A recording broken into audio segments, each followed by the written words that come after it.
Okay, let's talk briefly about what came down this morning from Washington, D.C. Dateline Washington, D.C. We don't get to do a lot. D.C., by the way, not a state. Dateline. It's a district. The Supreme Court has issued a ruling in the NCAA versus what was that guy's name? NCAA versus Alston, Sean Alston. I was way off. Alston versus NCAA ruling, which was really the first time that the Supreme Court has taken on something having to do with the NCAA's amateurism. And the ruling had came down, and you may remember a couple of months ago we were having a show where we were on the pre-show. We were certainly talking about how everyone, it seemed like you were able to see or hear the oral arguments in this case. How it was like a dunk line, just a dunk line from the justices, like dunking on what was a very bad NCAA argument. This comes down to the argument was basically that that the NCAA was putting limits on education-related payments to student athletes, and the NCAA was saying, we can do that, and Sean Alston, who is a former West Virginia football player, who is the lead plaintiff in this, said, no, you shouldn't be able to do that. Should be a violation of antitrust statutes. We're getting a little technical here. I'm not a legal expert.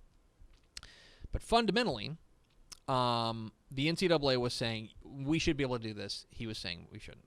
Well, the ruling comes out today that the Supreme Court has ruled in favor of Sean Alston against the NCAA and said that the NCAA cannot limit education-related payments. So basically, like, you can't tell them that a school can't buy them a laptop, okay, or can't offer them a paid internship or things like that.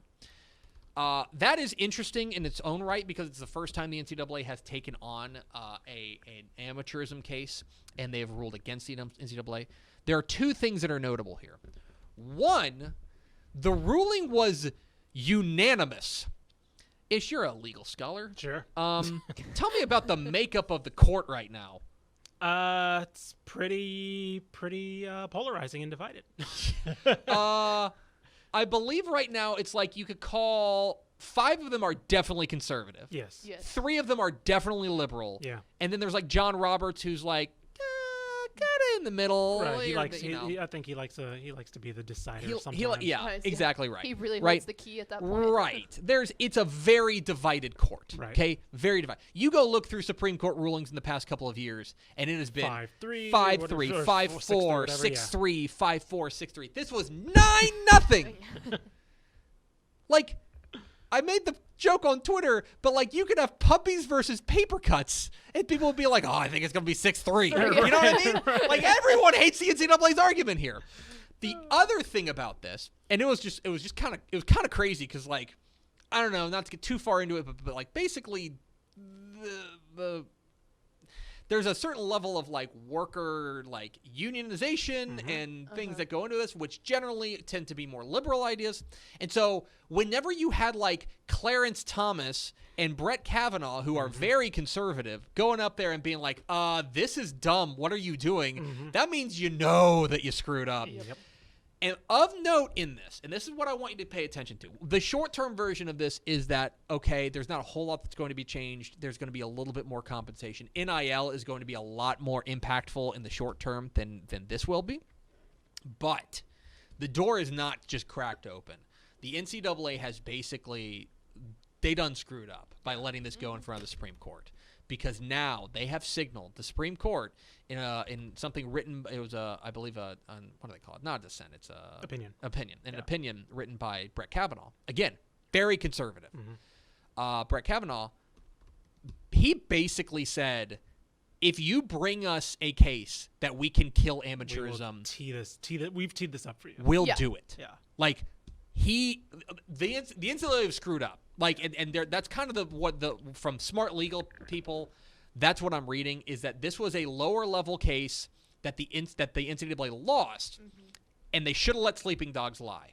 By appealing this up to the Supreme Court has now showed their hand and said, bulldoze straight over. if you bring us the head of amateurism, we will lop it off. We have the axe. Yeah, I forget. One of my friends who's actually a labor lawyer was really excited about this case for obvious reasons. Yes. But I forgot who this wasn't. I don't think this was Kavanaugh. It might have been Gorsuch. I can't remember. But one of the other opinions mentioned, let's see, legislation would be one option, or colleges and student athletes could potentially engage in collective bargaining or seek some other negotiated agreement to provide student athletes a fair share of the revenues that they generate for colleges, akin to how professional football and basketball players have negotiated for a share of league revenues. If you remember, Northwestern tried to engage in collective bargaining and unionization, did not work out.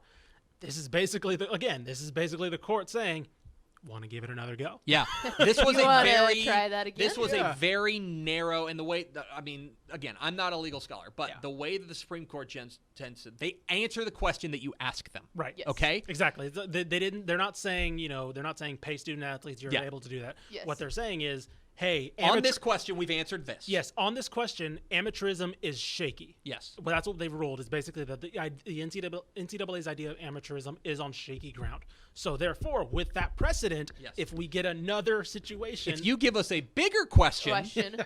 We are telling you, wink, wink, right, what the answer will be. Yeah. Yep. So keep an eye on that. Now we're still talking years. Sure. That's years away. But this was a big crack in the armor, the first real crack in the armor from a major. And look, things are going to change with the NIL, and things like that. But certainly keep an eye on that. It was a big day for college football nerds. Mm-hmm. Yeah. Big day for college football nerds. Thanks so much for watching that video. If you would like more and to be notified when they come out, go ahead and click that subscribe button right down there. You can also watch Texas Football Today every day live at noon on TexasFootball.com, Facebook, Twitch, and right here on YouTube. For more of the best coverage of Texas football in the Lone Star State, go to TexasFootball.com/subscribe.